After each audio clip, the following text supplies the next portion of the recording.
Hello everyone, Catweazle here, welcome to the channel and welcome back to our playthrough of Lobotomy, where we're playing scenario 2, The Mist. And we're just about to start episode 14 and turn 26, and here is the board. We're all laid out ready. I'm not aware of any problems from last turn, so what we'll do is we'll pop across to the player area, do the cooldowns. Our first player is Beatrice. We'll do the cooldowns and then we'll come back and we will start our turns. Okay, character phase.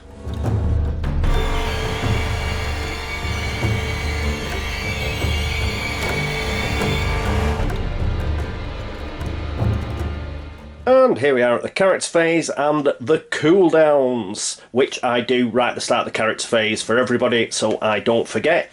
Beatrice, she doesn't have any cooldowns, but Nicholas does. His room by room goes down to 1 and his shifting strike goes down to 2. Helena, her hypnotising eyes goes down to 2. And Bernard gets a couple of things back. He gets his dual wield back and he gets his hit and run back. Just in time too, what with all these monsters converging on us. Okay, that is the cooldowns. Let's get to the board. Let's see what Beatrice is going to do. And here we are with Beatrice. She's just there with the purple base. First thing she's going to do is she's going to move 1 to go into the same space as Helena and Nick. And she's going to try this door. Now, her first move there, that was her artificial leg. So that was for free. But she's going to use an action to see if this door is locked or not. Perhaps it's locked, perhaps it's barricaded, perhaps it is open. We shall see. I'll have a look in the red door bag. And there's a door, and it's open. That saves a lot of hassle. Do not put them back in the bag. I always nearly put them back in the bag. Okay, so that's open, so that's great news. So that was her first action, because she had a free action with her artificial leg, which means she's got 2 actions left, and she's just going to go 1, 2, and she's going to join Bernard here in the actual central square, the central tile on that pentagram there. Right, that is it for Beatrice. Next up, it is Nicholas Jackson. And here we are with Nicholas. He's got the red base. So his first action, he's going to actually trade with Helena, who's on his space. And he's going to take the Necronomicon. So we'll put that on his player area. Second action, he's going to move. And he's going to move in here. And he's going to stay there. And for his final action, I was going to use the Necronomicon, but it costs 2 actions. So he's not going to use the Necronomicon. Right, what he'll do then, he will move up here. He will move in the centre as well. Yes, yes, he's an action short, unfortunately, but he can use that in an upcoming turn. With all these monsters here, he will try and take control of one and hopefully try and thin them out. The reason I've given him the Necronomicon is it does cost 2 health, and he has got the best health out of everybody. He's got 9 health. So, yeah, not too bad. Not too bad. He's lost 2 health as it stands. He's got 7 at the moment, but I think he'd have been alright. Yeah. Yeah, downer. I wanted to use the Necronomicon, but perhaps we can use it next turn. Right, that's it for him. Next up is Helena Swann. And here we are with Helena, yellow base. She's going to use her first 2 actions to move, so she's going to go 1, 2. So she's in here as well. They've all gone to the centre space. She's got 1 action left, and she is going to use one of her skills, and she's going to use Faith Healing.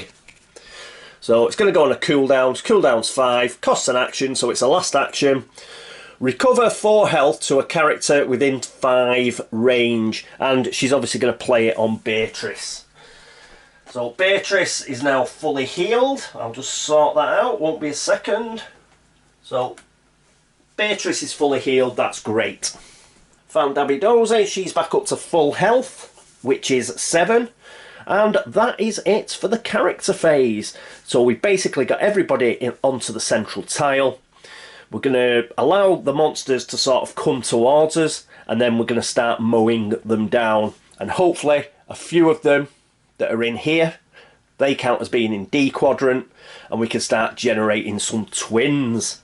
Okay, right, that is it for turn 26. And no, it isn't. That's it for the character phase. We've got the monster phase.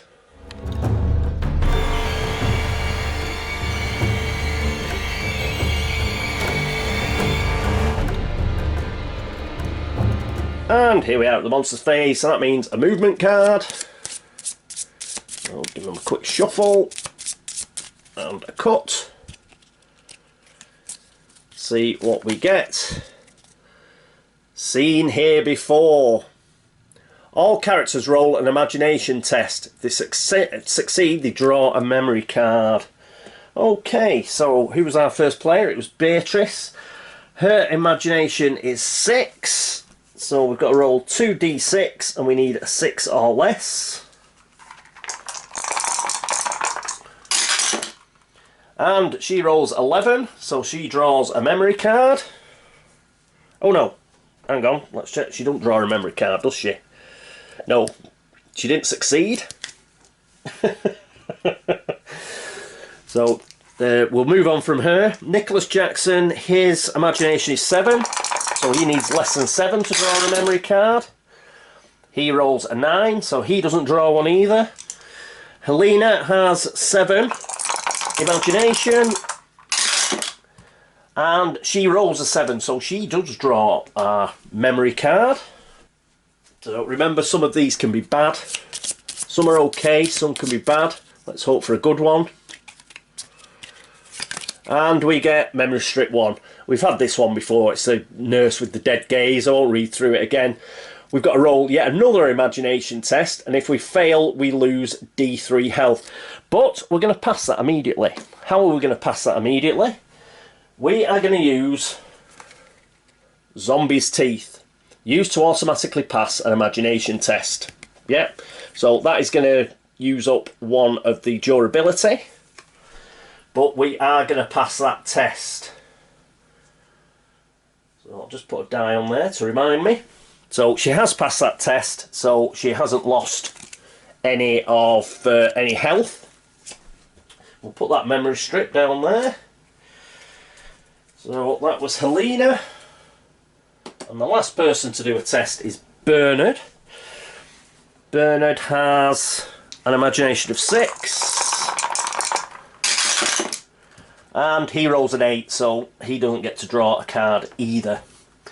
And I'm quite glad, really, because there's some horrendous cards in there. And with Bernard, he's already got his 6 skills. So even if he got a good memory card, I don't think he'd be able to use it if it had skill on it. So, yes, we've got through that. We have the green star.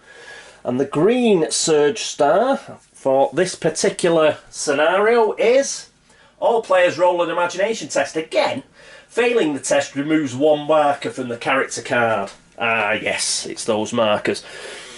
Beatrice has got 3 markers. She's got to roll an imagination test. And hers was 6, wasn't it? We want less than a 6. Come on. And 6, yes, that's fine. She's passed, so she doesn't lose a marker.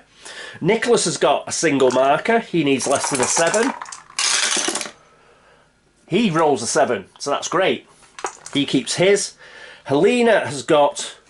She got 1 or 2? 1. She's got 1. She needs less than a 7. She rolls a 6, so she keeps hers. Bernard hasn't got any, but will roll anyway. And he rolled a 6, so he succeeded. So that's good. We didn't lose any of our markers, so that's excellent.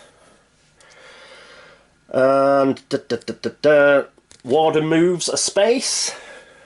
He's just up here. So he goes to space 4, I believe. Where's space 4? Just a bit further up.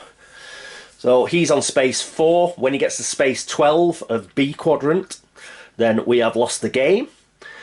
And what else on the card? Oh, we've only got one spawn, which is a mental patient. What I'll do first is I'll move all the other models and then we'll do the spawn. Won't be a moment. Okay, I'm back. So I've done the monster movement. The main ones are these two scavengers here. Now, both of these are actually in D quadrant.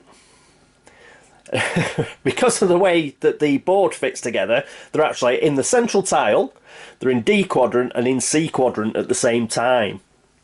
Which is exciting, isn't it? So if we manage to kill these two, we will be rolling for the twins. So that'll be interesting. This guy still counts as in C quadrant. This mental patient here. We've got another scavenger. He's going to be problematic because at the end of next turn, he's going to move 2 right into the middle. But the rest of them are all mental patients. Mental patients moving down up here, but we've still got a bit of time before he comes. There's about 3 up in A quadrant. They've got to go the long way round, as has the nurse. But we've got to roll for another. Pop that back. Now I've moved everything. We've got to roll for our spawn. Let's see where this mental patient is going. It's going to D8. So let's pick one up. And where is D8? I think it's outside. Yes, it's right in the corner on the entrance down there. So he's got, we've got ages before he turns up. Right, that is it for the spawn. That is it for the monster phase. So we'll get rid of that. Put the movement deck back. And, yeah, character phase for turn 27. Let's go and do our cooldowns.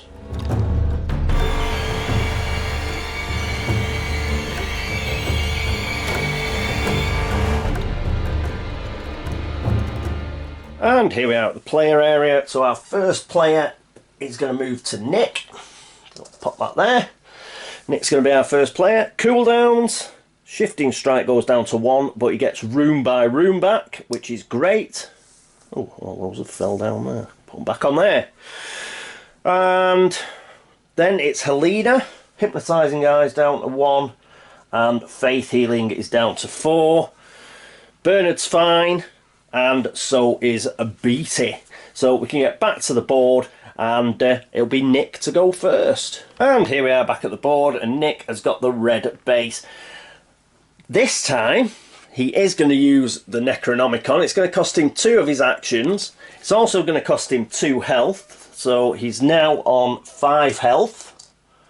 But I think he'll be okay. I hope he'll be okay.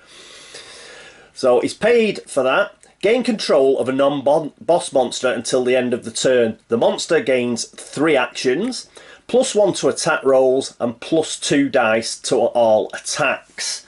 We are going to take control of this scavenger here.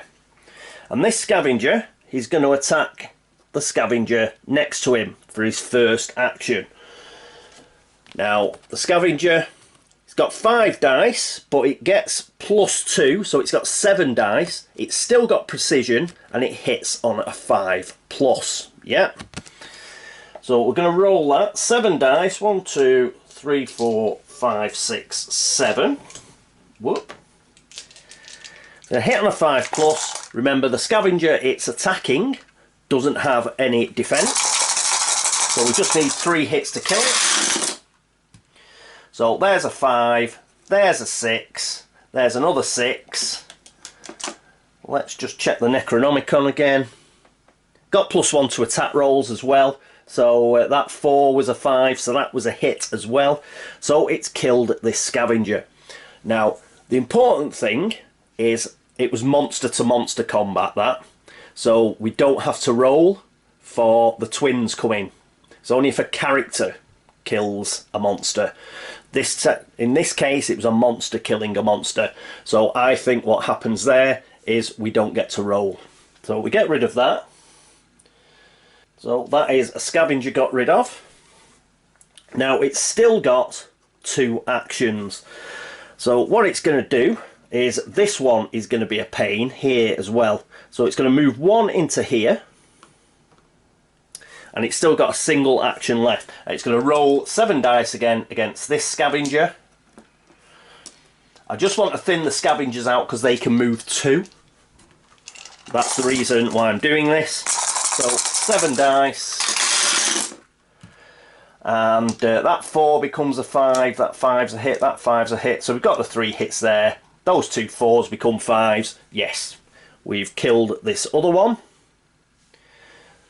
So we've got rid of that as well. The Necronomicon's top. So that was its last action. So it's run out of actions and it's back down here now.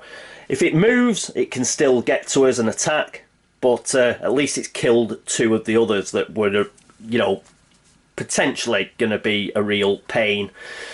Everything else is a mental patient, they can only move 1. Okay, so that's why we did that.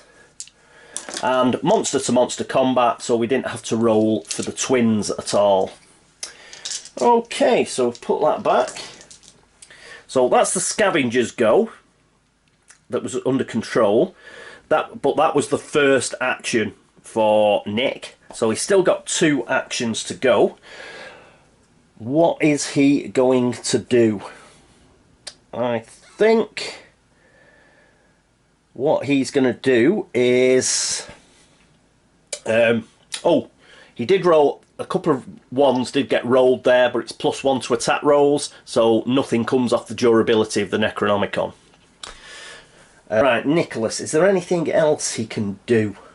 Not really. Just trying to see if he's got any special ability or anything. I think, yes, in fact, what he's going to do, he's on the same space, isn't he, as Bernard. So his second action, he's going to trade. And he's going to trade for the Temazepam.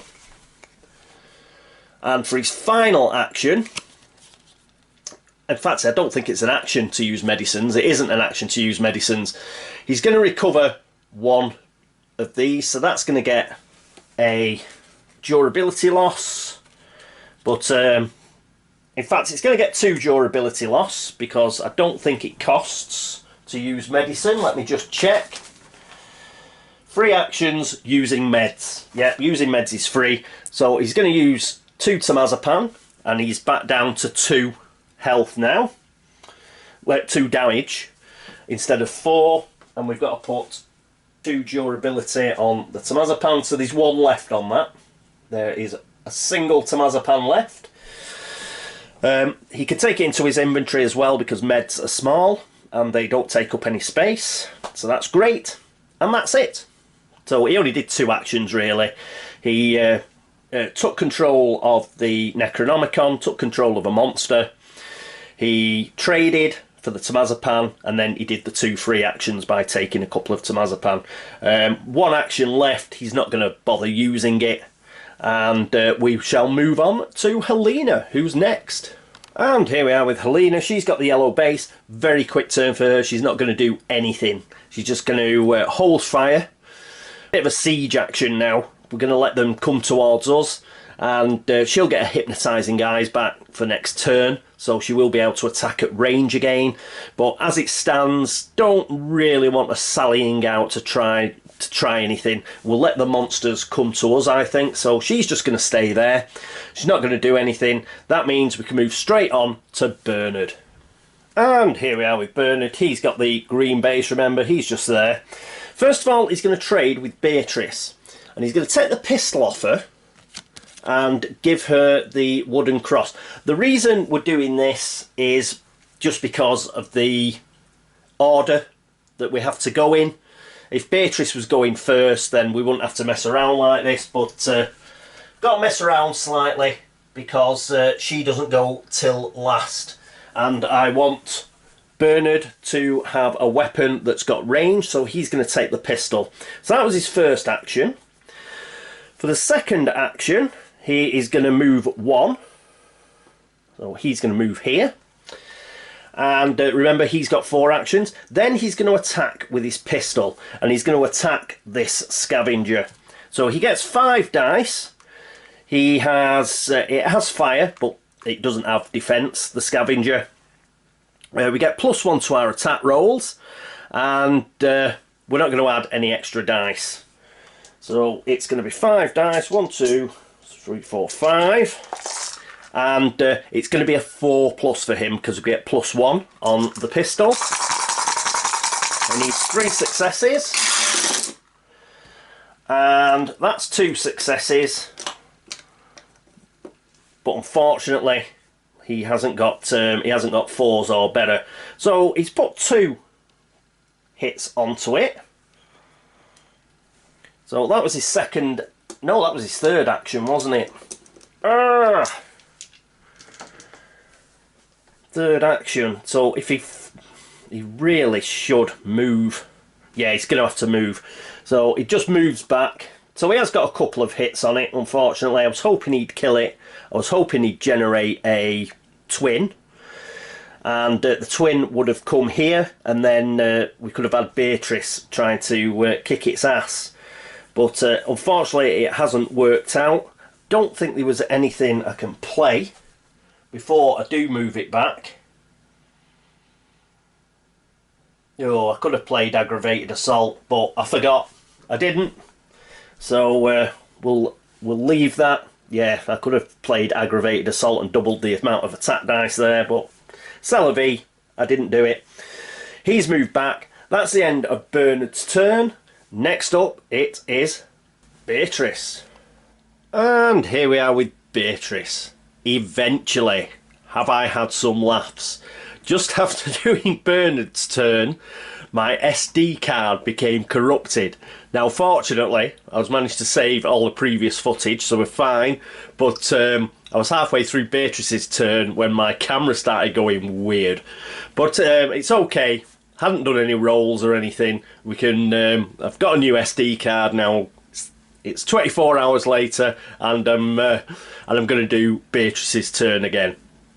There was no major plan. I just wasn't going to kill anything in D quadrant.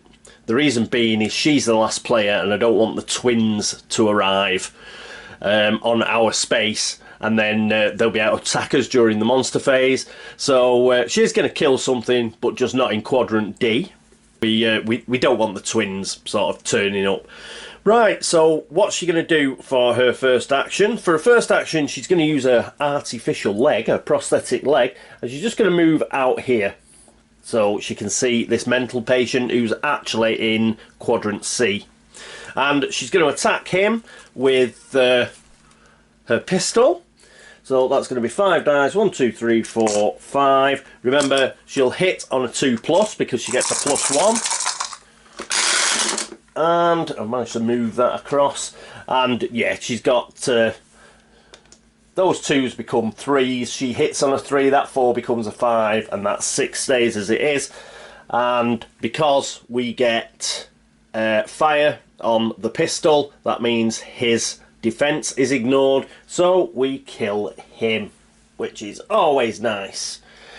Right, so she's killed him, got rid of him. He was just getting a little bit too close, that's why we've got rid of him. And what's she going to do for the rest of her actions? So she got a free action from prosthetic leg.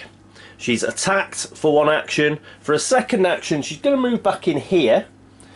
And then what she's going to do is she's going to move 1 across. And the reason for that is we are going to have this scavenger probably move during the monster phase. He's going to move 2. So obviously he'd move in the middle of there.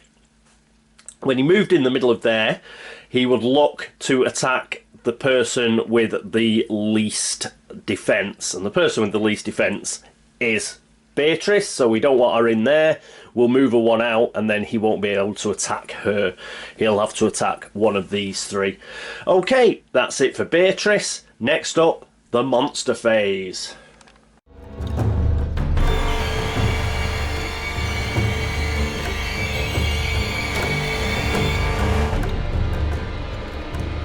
And here we are at the monster phase, so let's get the movement deck. Quick shuffle. And a cut. And he demands blood. The warden moves 1 space forward on the insomnia track unless players sacrifice 3+ the number of characters health total. So that'd be 7. We're not going to do that. So we're going to allow him to move 1 space forward on the insomnia track, and then he's going to move again. So he's going to get 2 spaces this turn. We've got a green surge star, which means that's it. Is that Insomnia Test City? Sorry, Imagination Test City it is. So that's 2 dice.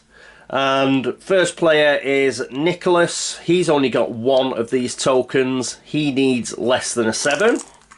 Oh, I use the brown ones for this, don't I? So, less than a 7, please. He rolls a 6, 2 3s, so he keeps his marker. Helena has a single marker. She needs less than a 7 as well. And she rolls a 7, so that's fine. A 6 and a 1. Bernard hasn't got any, but we'll roll for a laugh anyway. And he got 6, which is great. And finally, we've got Beatrice. Now, she's got 4. She needs less than a 6. And she rolls a 9, so she does lose 1. She's down to only 3, unfortunately. But that should be enough to generate some twins, I think. And we'll see if we can do that next episode.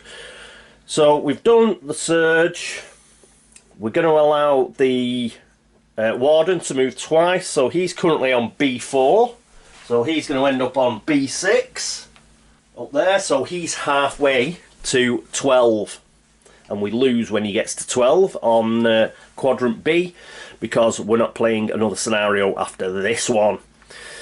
And what else have we got? Monster movement, then we get a scavenger and a mental patient being spawned.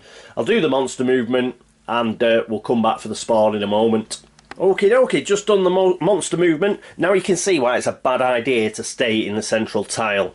As you can see, once you stop moving around in the actual quadrants and go to the central tile, everybody can just move in on you so quickly.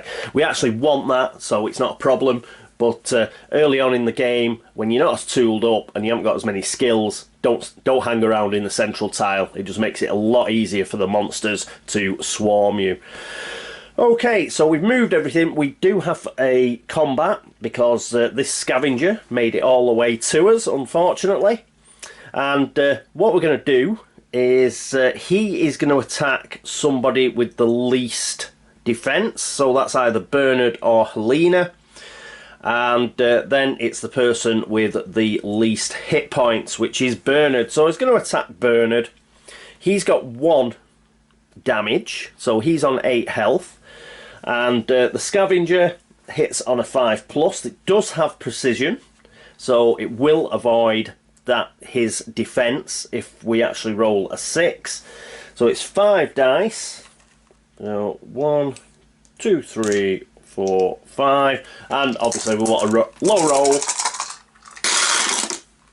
What have we got here? Of course we get 2 6s and a 5. So that's 3 hits. 2 of which we couldn't get rid of because of precision, but we can get rid of that 5. So he gets hit twice, unfortunately.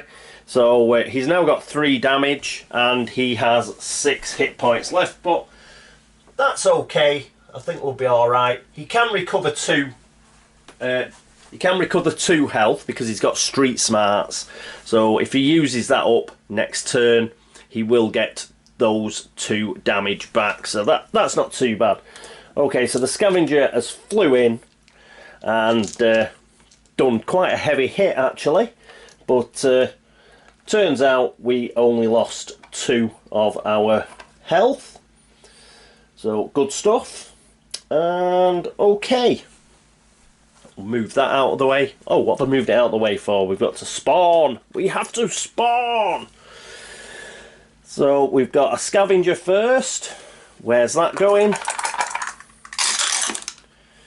That is going to D6. That's a 6, I think. It is. So, D6 gets a scavenger. Let's have a look. Is it in the diner? No, it isn't. It's down here. I think it's just outside of shot down there. And our mental patient is going to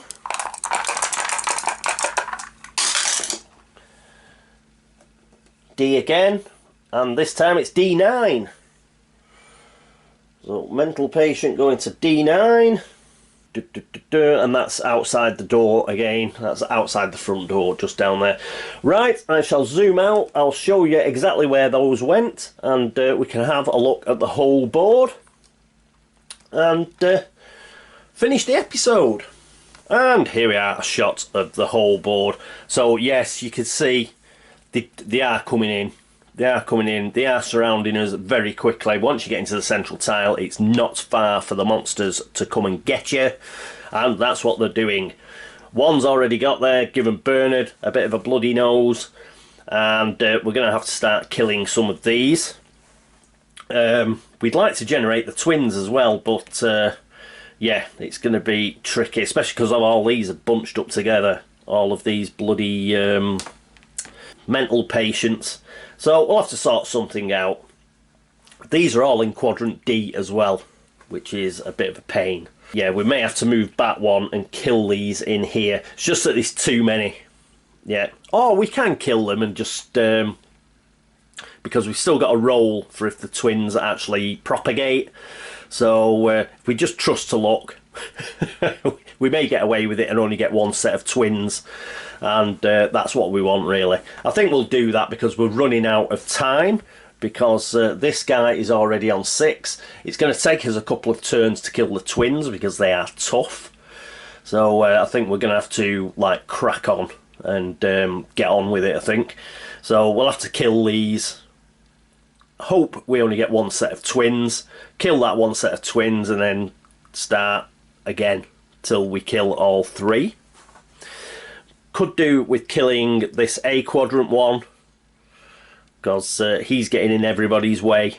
This C quadrant one's gonna start bothering us. All these down here in this corner, we should be all right. So there was the scavenger at D6. There was the scavenger at the mental patient at D9. I don't think these guys will be able to make it. The scavenger might, but he's about the only one who might be able to do the long run round here.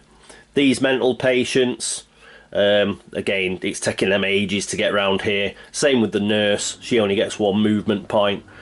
So all these we can pretty much ignore, I think. And yeah, it's these here, all these that are like within striking distance of the central tile that we're going to have to get rid of. But we've got a lot of weapons and we've got some quite tasty skills. So we'll see if we can thin them out a bit. Alright, so that is it for episode... What episode are we on? We are on episode 14. 14! We've done 14 episodes. So thank you so much for watching. Thank you for all the views, for all the subscriptions, and for all the likes and dislikes. Thank you so much. Yep. Thanks for all the help and support. If you have noticed any errors, please let me know in the comments. I will try and fix them for the next episode if I can. Thanks to everybody who's been across to Board Game Links to upvote the site, and anybody who's gone across to BGG to like the video threads over there, drop a comment, like, Geek Gold, all that sort of stuff. Thank you. And yes, I think that is about it. Any errors, that sort of stuff, as I say, let me know. And but yeah, that is pretty much it for episode 14. I hope you join me for episode 15. But until then, this is me, Catweazle, saying toodaloo.